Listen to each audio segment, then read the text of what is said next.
Hey guys, before we get started, I want you to do me a solid. Be sure and click that like button. Get this video up to 1,000 likes. That'll be great. Be sure and share it around on your social media and click the subscribe if you haven't done it already. I'd love to see more of you.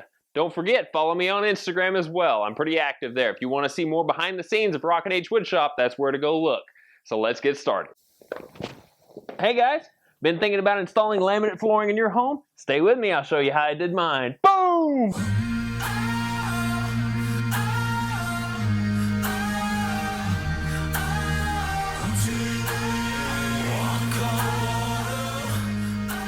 Well, hey guys, what's up? Welcome to my home.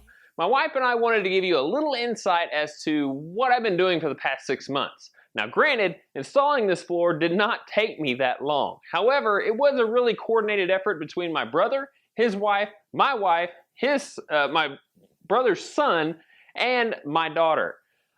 This did take me quite a while because mainly it was done by myself, and I had to take 2 weeks off of vacation just to get it completed. So let me take you a little walkthrough on how we actually got started and finished. But we first started off by taking the carpet out of the entire house. I just got a whim, and my wife and I just kind of agreed with each other, and we decided to just take the carpet out. So my brother, his wife, and son came up from Ada to help us take it out. And we had it all out in about 4 hours. And if you're taking carpet out, especially out of a big room, it's wise just to cut the carpet in strips of about 6 feet wide and then roll it all up and put it on a trailer. And that's kind of what we did, and it worked out very, very well. Unfortunately, I didn't get any footage of that because, like I said, it was kind of the spur of the moment, and I didn't really have the camera on hand. Once we had the carpet out, we were kind of living in some pretty bad conditions. We had to move everything from our bedroom into the living room here, and that's what you see in these pictures. It's just kind of a junked up area of our living room made into our bedroom. And we lived in that for like 2 or 3 months.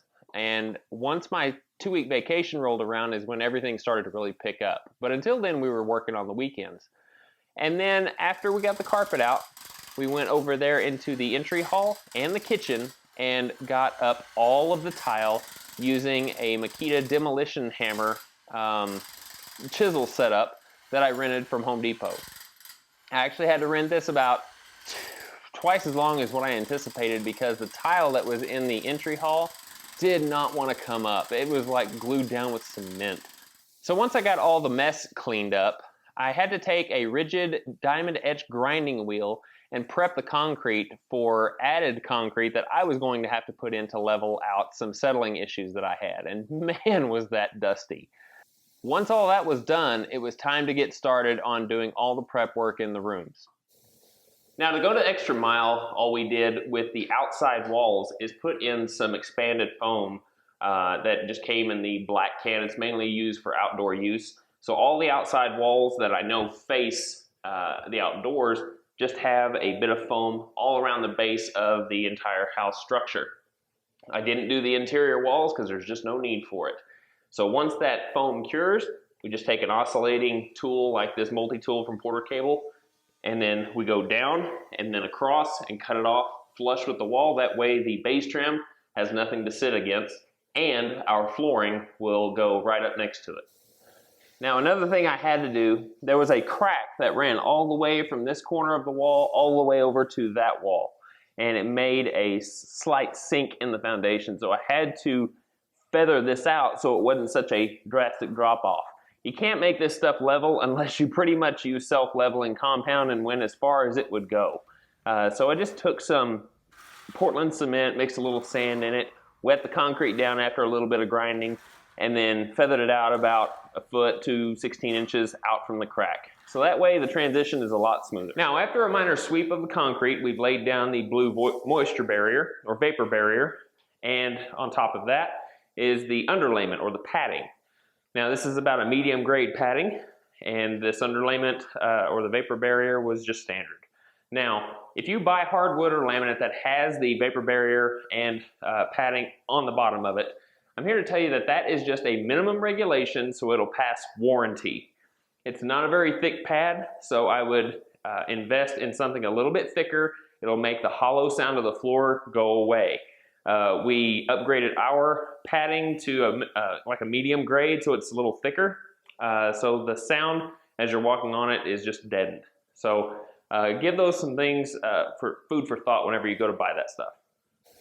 Now, I know that some of this patchwork here is probably bad for you OCD people, but there's one thing that I can take away from one of my favorite movies, Pirates of the Caribbean, is waste not.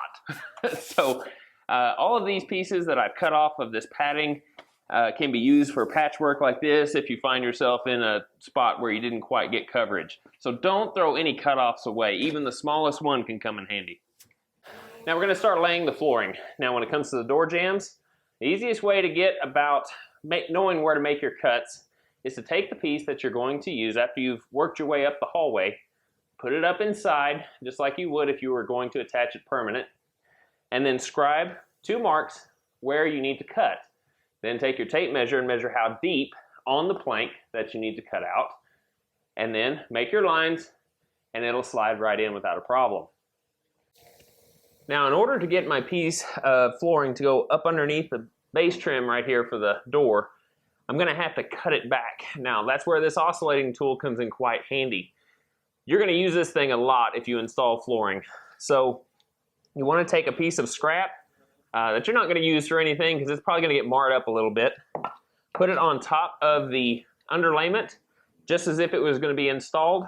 Then take your tool with the blade flat against it and then just cut along the wood until it's completely gone, and that way it'll be the exact height of the piece of flooring to go up underneath.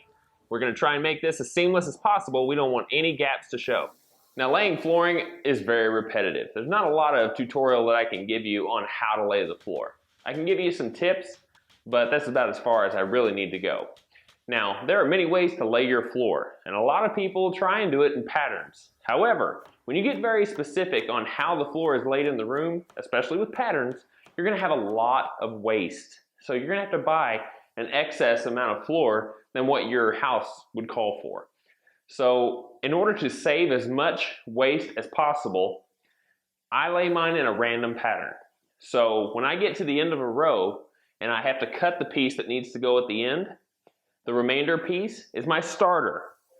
Anytime that you have starters or finishers, save them. They don't always have to be used in the specific area. You can hang on to them and use them in a closet or going up against an object in the room. Don't get rid of anything that you cut off until you absolutely don't need it anymore. Now, when it comes to laying these click-together flooring, the joints are everything. The reason these things are spill-proof is because the coating on the outside is made that way. However, the MDF inner core is not. So you have to make sure these joints are super tight. Also, it helps the going together of the floor go that much easier. So always take just a few seconds of your time after you've laid a plank down and just tap them in on both directions, because the jarring can sometimes loosen the joint.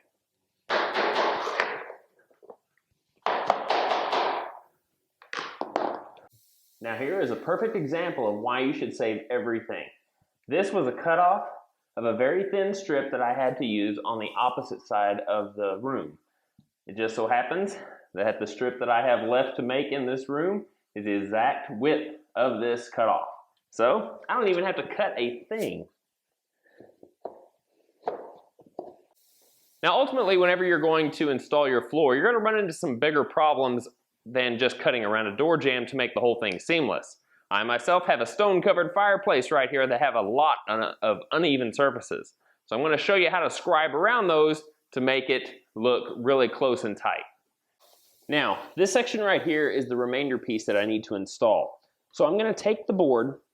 It normally would be installed like this, but to keep from measuring and using a tape measure, just take the board, flip it 180 degrees, butt it up to the wall.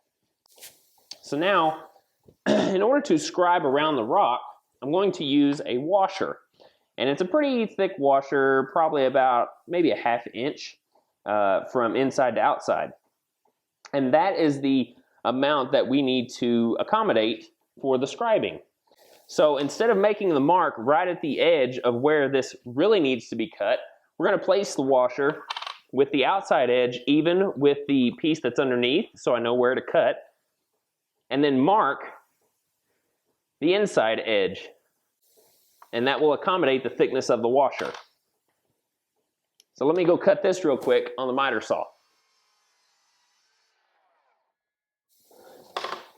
All right, so now turning the piece around the way it needs to go, I can see that I have the thickness of the washer left over that I need to cut off. So I'm not going to put the board with the tongue touching the adjacent piece. I'm actually going to overlay it and pretend that tongue is up inside that adjacent board. So now I butt it up here and then make it a line back here. Then take the washer, put it up next to the wall, take my marker, and then set the marker inside the washer and just run it along the stone, creating the line that I need to cut off. Now, because the grout line on my fireplace actually curves in towards the board, I'm going to back cut the underside of the board 15 degrees. So I've taken my jigsaw and I've tilted the base to 15 degrees, and then I'm just going to follow my line. All right, now just laying the boards in like they were installed, it looks like it's going to follow the hearth nicely. However, if the hearth did not allow you to actually get the board in here to install it, all you would need to do is take this piece out, put this piece in now, and then install this piece between the two boards. That way your row will be finished. Let me tell you, after all that floor laying, putting in that final piece, my wife and I were ecstatic. Little happy dance going on.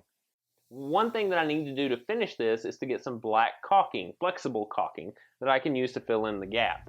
I also got to trim out any more excess of the vapor barrier that I have or that you see here.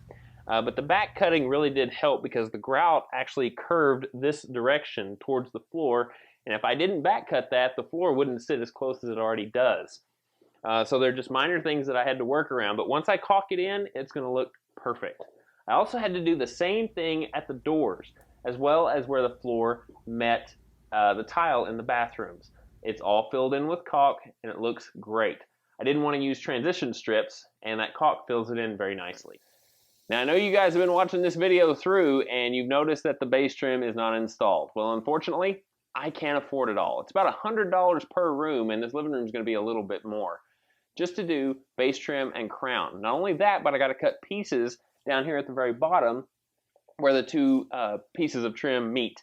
Now, I did take the time in my master bedroom, the guest room, and my daughter's room to go ahead and complete fully. I've got base trim and crown in all those rooms, and I took the time to caulk every joint, not only on the floor, but where the trim meets the wall, as well as the crown, the wall, and the ceiling. So all of that is done and beautified, basically, and I love it. But once I have the time and the money, I will finish out the house with the rest of the trim, and then this will be completely done. Now that all that work has been done, the last thing you want to do is make sure you protect your floor. So all the furniture that we had, even if it was old or new, we took the time and bought some felt pads to go on the bottom of the feet of pretty much every piece of furniture that we owned. This way, it will protect the floor and make sure that scratches are kept to a bare minimum.